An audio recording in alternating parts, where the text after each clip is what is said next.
Welcome to Woman to Woman. My name is Sandra Campbell, and thank you for joining us this evening.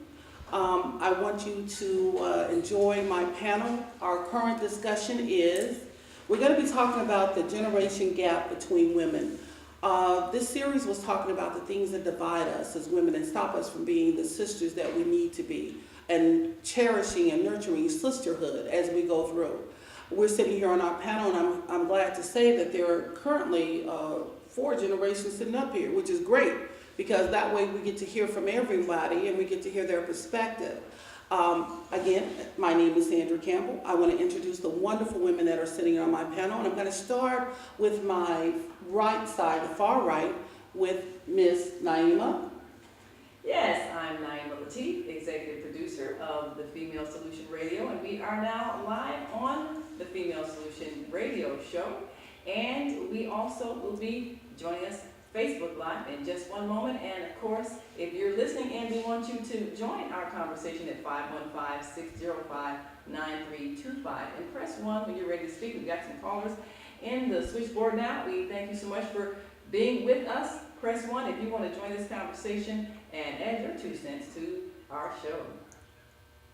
And immediately following Naima is Apostle. I am Apostle Jean Lockett. It is such an honor to be with the Woman to Woman TV show today. I am also the apostle, as well as my husband, Apostle Durham Lockett, with After God's Own Heart Ministries, located here in Chicago, 1201 West 115th Street. Thank you, Apostle Lockett, for joining us. And right here to my wonderful left is Beloved. Thank you. I am Beloved. Join me every Saturday, noon to 2 o'clock, where we discuss with Women Entrepreneurs International, empowering women to be financially free. Who are we? We are WEI, Women Entrepreneurs International, the smart choice. If you don't have a business, you really need one.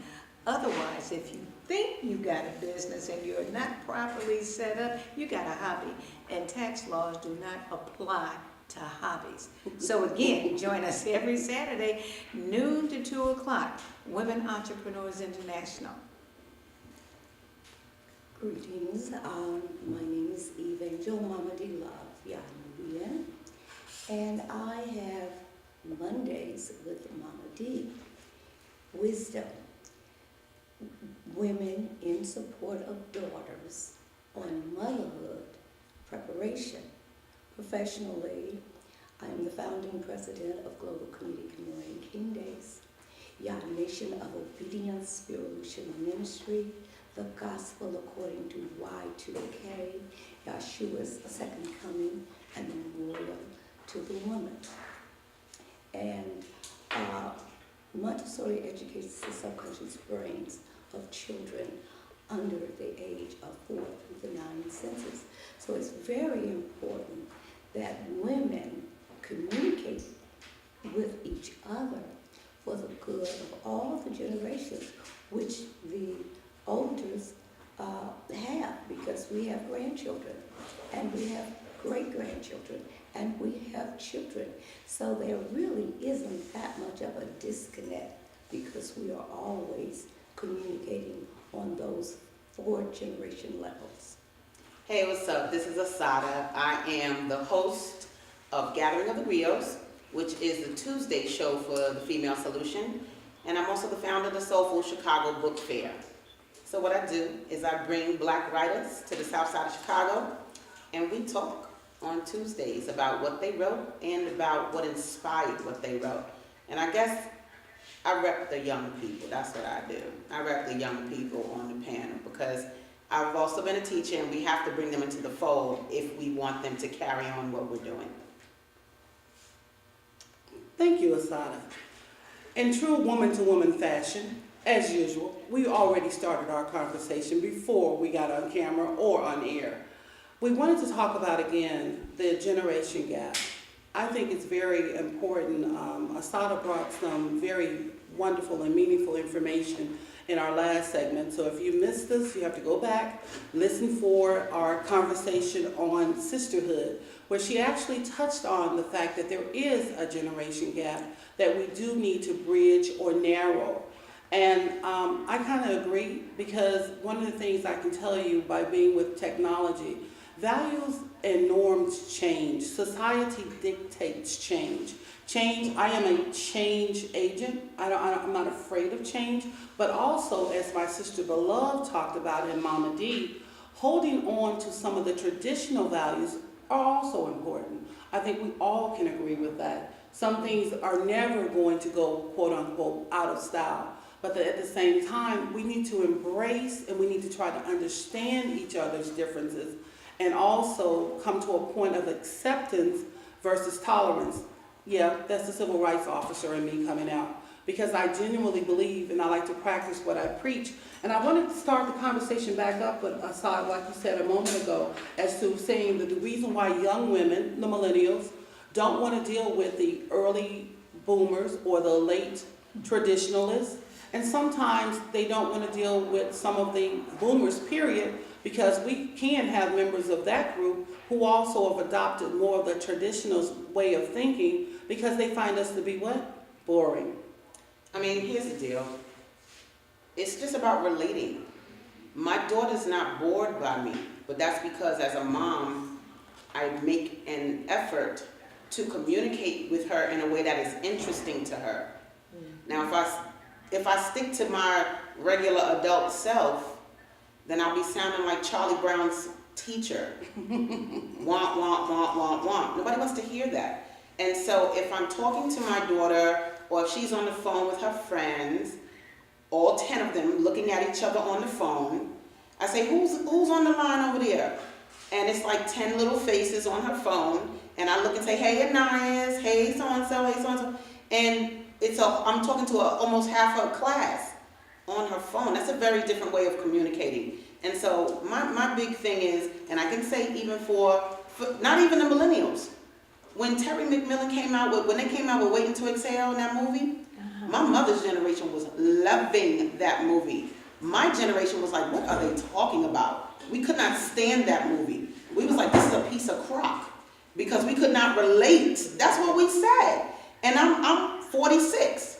So I'm saying when Waiting to Exhale came out, I wasn't 46 then, but I'm saying we definitely have beef with it because we couldn't relate to it. But my mother's generation was like, oh my God, I gotta see that again. So I see, even we were talking about before, the Girls movie that's out now, whatever, I'm not even gonna give time to that for a second, but my point is, well, if we're gonna talk about generation gaps, it really isn't just about us making sure they have our values. Yes, I agree with that. But we need to make sure that we're translating our values in a way that is relevant to who they are. Because they're not us. They don't play hopscotch. They don't play double dutch. My daughter is home right now playing Sims. She is like, Mommy, I gotta go raise my family. That's what she's doing right now. And she is creating babies. She's creating a home, rent, their jobs. That's what she's doing right now. When I ask her to do her chores, Mommy, my family's gonna die if I don't go get them to work. That's what she's saying to me. And she is working her entire family. Before I left, I watched them. I said, why don't their house have walls? She said, oh, I took them down. Then she pushed the button and the walls came up. And then she pushed another button and the walls went back down. So you can see the father going to bed. The mother picked up the baby. I said, why is the mother dressed like that? Oh, she's in her night clothes. She had a negligee on. I'm just saying, like, I have to be in her world because she's not our world. She's actually mastering a world that she can live in the future. Well, that's a very powerful thing for her to be doing, because our goal really is to create a different world, for our young people to create a better world in the future. So if she's got a vision already, then what we want to do is have our young people envision the world they want it to be, instead of thinking that they're not going to be able to make changes or they're not going to be able to survive in this world. They are the ones who have the power to create the world. So we need to encourage that, and we need to make sure that we give them the skills that they need to do what they need to do. It's wonderful that we have the technology that we have, and so we need to be able to use it for the betterment of the society. And of course, I want to welcome all of our friends on Facebook. You're watching Woman to Woman, and you're also listening to The Female Solution.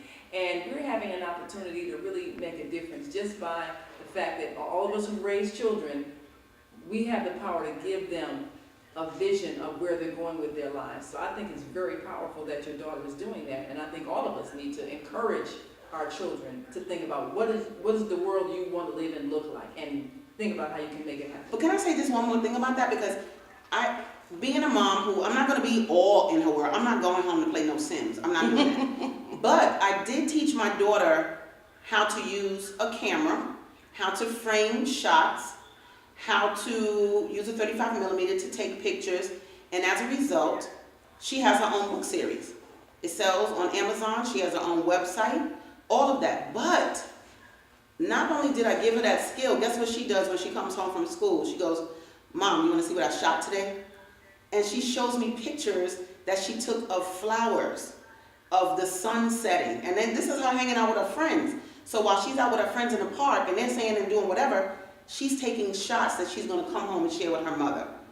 That is how we have to sort of overlap our values to what their skill sets are. And she's not taking those pictures with a 35 millimeter. She's taking them with her iPhone, the $600, $700 iPhone. My daughter may become a photographer for National Geographic because of that iPhone. So I'm good. She can have it, use it, and learn how to expand her life because of it.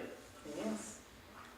You know, when for me, and I hear everything that was being said, and we're talking about these different worlds because we're in the same world, but I do understand what you all are saying. It's like the mindset, what intrigues them and what gets them and what motivates them. And in spite of, because even what you were talking about the Sims, and I once saw that too. And yet we got to make sure that they do understand that everything ain't by a push of a button in regards to the choices that they make. That here it is, we can create this world that they're living in the actuality, there comes the humanistic part of everything that they do. And no matter what we're doing, we still have to make sure that we hold on to them and keep them to a point of understanding what is right, what is wrong, how to do and how not to do. Because a lot of these children, we can lose them. And the reason why a lot of times, and it's just my thought in regards to what things that I have seen, a lot of times these children don't know how to do things or accept us is because we didn't put that part in them. You know, a lot of times it's just like saying with the camera. If you're training them up in the camera, they're connecting to that because why? That is something they grew up in. So in growing up and teaching them how to do certain things and not letting the world teach them or train them up or them becoming a part of that, that's how we lose them. Because we're so busy doing what we do, whether it's work, whether it's school, whatever it is, and then the computers and other things or the world or other people are really the ones who are raising our children. No so doubt. we become boring. Yes. Because something or someone else then captivated their mind.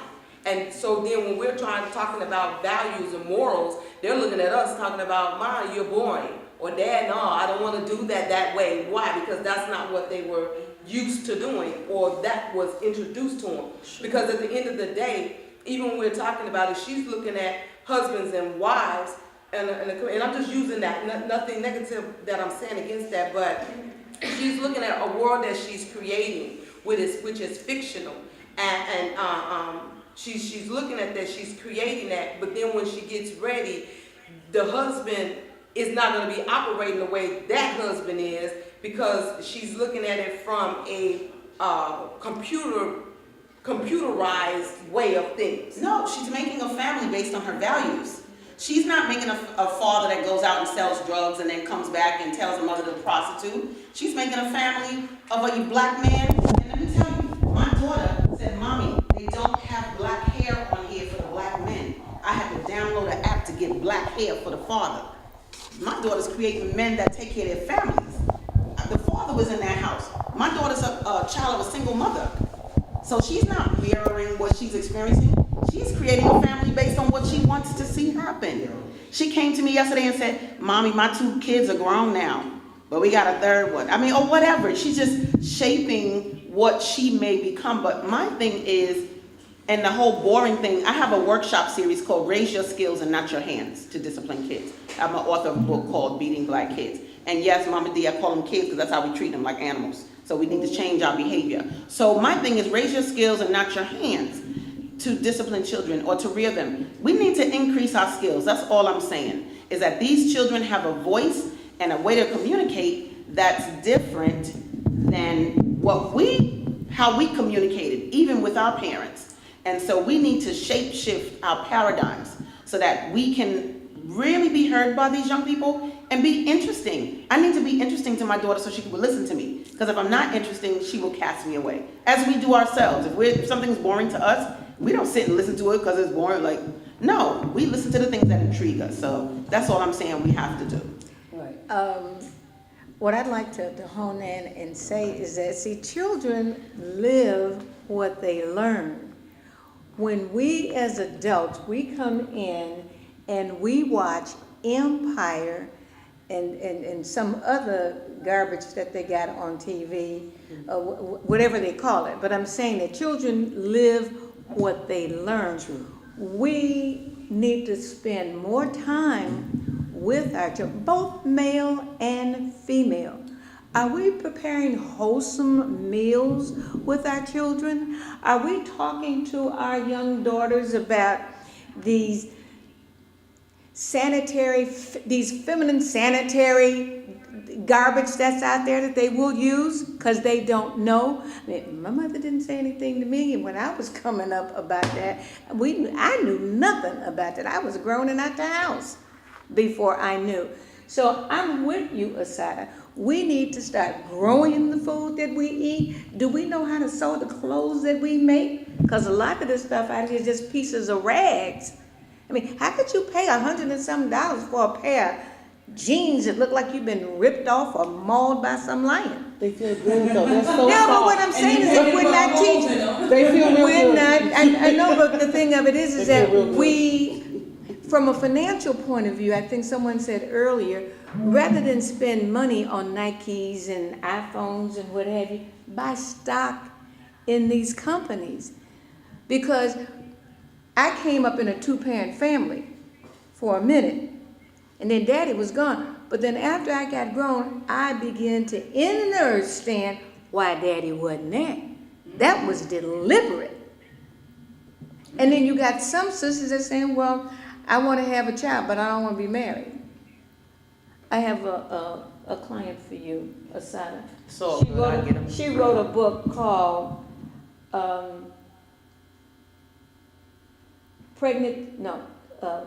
Deliberate Pregnancy. Okay. It's deliberate pregnancy. Is that You don't about my just, grandmother? Oops. Because she had 6 kids by the time she was 22. She said she had it because she needed somebody to love her. Wow. Well, see, that's And she ain't no millennial either. But we got She the old thing school with that wrong. We mentality, got so the let's get that message right. wrong. Yeah. See, once we Front start right to for the love self, develop that sisterhood among us, you don't make stupid mistakes by going out and being with somebody that calls you a bust down. Yeah. Well, how many of our mothers really made us feel beautiful when we were growing up? Mine did a little bit. I was never not one time, and I love my mother, I love my father, I really do. They did a wonderful job. I can't complain. They got us all through college. We were well fed, 2-parent household, Make sure you whatever had some whatever skills. their issues were. They stayed together. That was a good example for us. Both me and my 2 sisters. We Where's married, the love? strong, solid men who took care of family, all that. But I had issues with self-esteem growing up because never once did my parents tell me I was cute. I mean, I was acceptable, but plait your hair, well, you're acceptable. But, Self-esteem. Stay out of the sun, and it'll make you black, Well, I mean, they grew up in that era of Yes. rejection of dark skin. I didn't develop good, healthy self-esteem until I went away to college in Nebraska, of all places, where there were a lot of African students who had a different set of values in terms of beauty, and then it was like, woo, that's fine, sister. And so, I'm gonna tell you, the same thing happened with a lot of the big bone dark skinned sisters as well. Because I mean, we know how our society is about, we gotta be skinny and you gotta be light and all Yeah. that. But then the Africans who had a different set of standards were running after these big bone, dark skinned sisters like, woo, I got your gold mine. And a lot of these women, it was the first time they were ever made to feel beautiful. So when you grow up in a society that makes you feel ugly because of your natural way you look, think about what you do to try to be acceptable. Wow. I mean, I went through that period where, I found out I had a shape, and I take off some clothes, then I get attention. I mean, you talk about hot pants. I went the one thread away from getting arrested. I walked down the street. I had on, it might have well been raw panties because I was wearing a halter top, shorts, and I'm tilted down the street and stopping traffic. I mean, brothers was like, checking me out.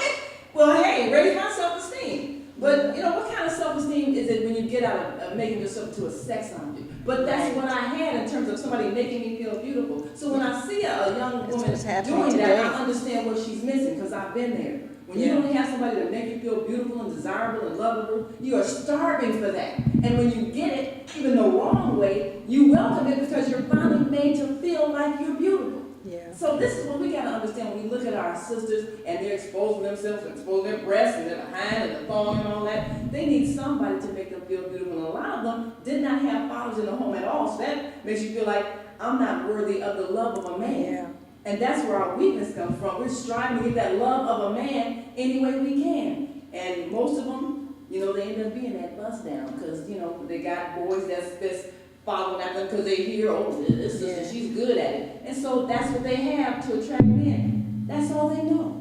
That's right, and the reason that's all they know is because they are coming from an adult world. The adults are the ones that created renaming children animals, kids, and calling dogs boys and girls. Adults created that. Adults created the grand larceny, theft, first person murder in these video games that our young people are very, very skillful at learning and knowing about. That's a good thing. But at the end of the day, look at the kind of inhumane behavior that's going on among our young people. And I'm not at a generational gap because my daughter is 51 years old. My grandson is 32 years old. My great-grandsons are 10 years old. So I'm interacting and interfacing with each one of those generations. I comprehend the difference when society is saying pornography is out there, so your 6-year-old can look at that. So don't be surprised. The 5-year-old raped a 6-year-old in the cloakroom at school. All of this adult behavior is open to the internet, just like your daughter is doing something positive. She's creating her virtual world that she's going to have in the future. But at the same token, a lot of young people are looking at that pornography. They're 6 and 7 years old, full-fledged rapists by age 10. So this world out there is open to all things. And way before I was ever created, it was foretold that the children would grow wiser and wickeder. And we are seeing these things. A little 6-year-old was walking around with a gun a couple of weeks ago in the city of Chicago. They know how to do all of this. They are exposed to things, but being exposed to it and knowing what the meaning of it, having the maturity to handle it, that is the problem. Well, you know what when they don't have when they don't have a childhood because of the choices that are out here that they are free to choose. So that's all I'm talking about. This is what trips me out about that. We talking to the wrong people. Why aren't we holding the adults accountable? We want to look at how bad the children are. We are. But why are we not holding adults accountable? We need to be talking about ourselves. That's exactly. What are we doing? Like, you don't talk to the kids and say they're so bad. No, you go to the adults who've shaped that environment. That's exactly. And hold them accountable. So that's not what we're doing though. We want to say, oh, gang violence, woo woo. Well, guess what? When he did something at home, you whooped his tail. You taught him that violence is what you use to put people in order. Violence is what you use when you don't get your way. And that's so they go out and they mad that you don't whip their tail from 2 years old to 13 years old, and they go and they duplicate that, but instead of just smacking somebody with a belt, they take a gun and shoot his brains out. So we need to hold the adults accountable for the action, hold ourselves accountable. Right. I'm a Scientologist, and one of the things that L. Ron Hubbard said was, if you see a problem, look at what you didn't do and know why it's a problem. Exactly, and that is what I'm saying. I'm not blaming any of the children. Let's be clear. I'm not blaming any of the children. And I said, children are getting their cues from an adult world. Right. We are the ones that started calling them kids and taking away their gender identity. We contributed to that whole thing to the extent that they're saying today, well, we don't want to refer to children as boys and girls. Well, sure, they get it all from us, but we're not holding ourselves accountable. But the fact of the matter is, that is what will create a healthy sisterhood when we are able to look at ourselves.